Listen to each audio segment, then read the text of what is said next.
বারবার 1990 এর গণঅভ্যুত্থানের পরে গণতন্ত্রের প্রশ্নে যে মীমাংসা হয়েছিল সেই মীমাংসাকে উপেক্ষা করে প্রতিটি জাতীয় সংসদ নির্বাচনের আগে এদেশের মানুষ এক দল আরেক দলের মুখোমুখি দাঁড়িয়ে সংঘাতে লিপ্ত হতে বাধ্য হয়েছিল।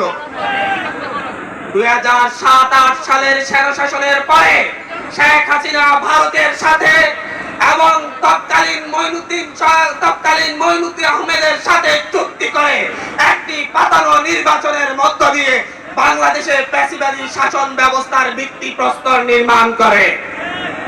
তারপর থেকে 16টি বছর এই দেশের তরুণরা, এই দেশের বৃদ্ধরা, এই দেশের যুবকরা শেখ হাসিনার নির্যাতনের কষাঘাতে নির্যাতিত হয়েছে।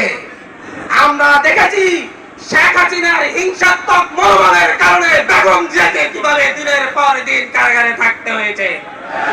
আমরা দেখেছি কিভাবে এদেশের